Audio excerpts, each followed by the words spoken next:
Hi, hello, welcome. I'm Ruth. Welcome back to my channel. It has been quite a while, so I hope you're all doing very well.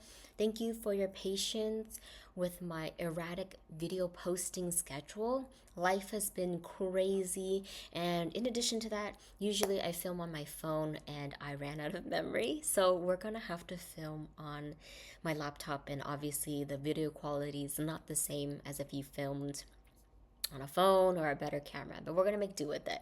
But I do appreciate your patience and sticking around. This is book 2 of my Cozy Book Thought series, and these are 3 books that I've read recently. Maybe some of you've already read it, maybe some of you haven't even heard of these books yet. So hopefully, this will spark your curiosity to check out the book and learn more about this cozy book series if you're interested. As you start reading more into this genre, you kind of see a pattern and things like that. But this is like one of my favorite genres, so I don't think I'm never gonna stop trying to look for all the books in this genre. So the first one is called Lost Souls Meet Under a Full Moon. When I first heard of this title, I didn't know what to expect. Is it going to be a sad story? Is it going to be romantic? And so when reading more into it, essentially the theme is connecting the living with the dead. So if you were in this situation, what would you do and who would you meet?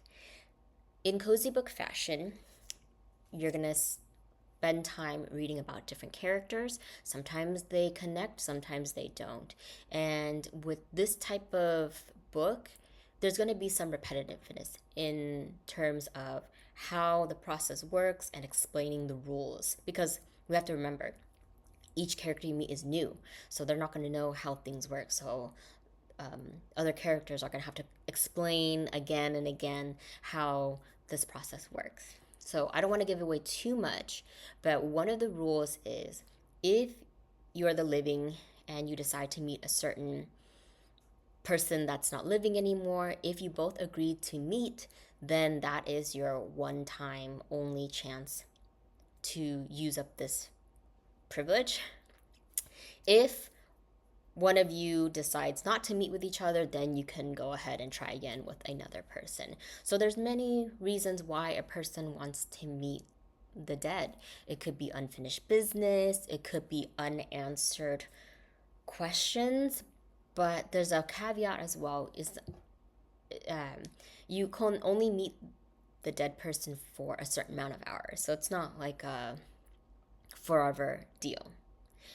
And I really enjoyed it because, again, you kind of see what each character goes through and their grief and the thought process of why they want to meet the person that they're going to meet. One of my favorite stories is from the character Teruko Kumamoto. She has this tin and she keeps all of her keepsakes, and she also promised this person that she'll pay them back. And to me, I think this is a trustworthy person. It shows that she says what she means and she keeps her promise. And I think that's a trait in a person that should be valued. So I really like her story in this book. To me, this is rated 3 stars. All right, so now we're on to Torunka Cafe. And if you are not familiar with this author, maybe you've read their book. So this is the author of Days at the Morisaki Bookshop and his second book, More Days at the Morisaki Bookshop. So in this case, at the Torunka Cafe, this is set in a cafe instead of a nice little bookshop, but still have elements of everything that you love about Days at the Morisaki Bookshop. You're going to follow a couple characters. They meet kooky characters in the cafe as well as customers that come in. You learn a little bit about their history. Sometimes their stories are compelling and sometimes their stories are everyday, and that is okay because that's what cozy books are. It highlights the wonderfulness of everyday life conversations and interactions you meet with people. And so, what more coziness is in when a book is set in a cafe? One of my favorite characters, her name is Ayako in the book. She likes to quote many quotes in literature, and she kind of makes it her own because she mixes things up. While I didn't specifically write down specific quotes that she mixes up, I did make note of quotes that she did get from. So, for example, she quoted Hemingway in For Whom the Bell Tolls. This is the quote from there. The world is a fine place and worth the fighting for. She also quotes from the Bible, Matthew 7:7, the verse about knock and the door shall be opened unto you. So meaning whatever you ask God, if it's in his will, then it shall be given to you. So her character is endearing because she's a supportive character, and she does kind gestures to help others move forward with their past mistakes. So whether she realizes it or not, she's really helpful in that sense. So this book also gives me 3 stars. Last but not least, we have Best Wishes from the Full Moon Coffee Shop.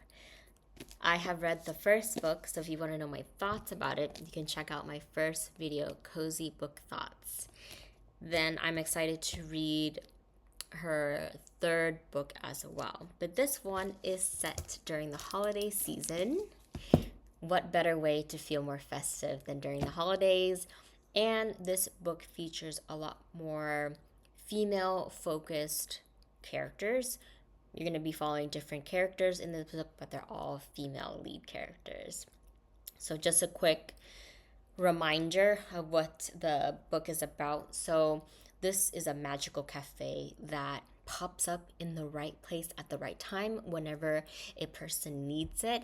And what they serve in this cafe, you have no choice, but they serve you what they know is going to benefit you, whether it's a drink or something to eat. It always fills you up and makes you feel really good. And in addition to that, these special characters, they also read your astrology sign. So that one is a little bit more technical. So it can be a challenge to kind of follow a lot if you're not very versed in it. So it was a little bit challenging in that sense. But to me, it didn't really take away from the story and the meaning behind everything. And so these special characters, they kind of explain the season that you're in and why you're kind of in this season and what you can do to either go through it or understand better why you're going through something. And I really enjoyed this book as well. This is a heartwarming story and similar in the repetitiveness of trying to explain someone's astrology, although it's different for each character. It's kind of the same concept where they see this magical place, they go in, they get their food, and then they get their explanation read. One of the quotes I loved is about forgiveness, and I know that's very difficult to do, especially depending on what's happened. But in general, I just hope that we can all find it in ourselves to forgive people, because I think it's a part of healing. And hopefully if you did something wrong to somebody, that you'd want them to forgive you too. But this quote is on page 199 in the book. Let's see here. If you forgive yourself, you'll be able to forgive others. But many people don't realize that. They continue the cycle as if nothing's wrong, and that's not limited to people with Pisces as their moon sign. Final thoughts on this book. It's going to be 3 stars for me. Now that I think of it, I rated all these books 3 stars, but I don't think it's a bad thing. It's nice to break up some of the heavier reads that you're reading with these cozy books, because they're super light and I think fun, and interesting to read. Well, thank you for sticking around. Please leave a like, comment, share, rate, subscribe. It will really help me out a lot. I'll see you in the next video. Happy shelf surfing.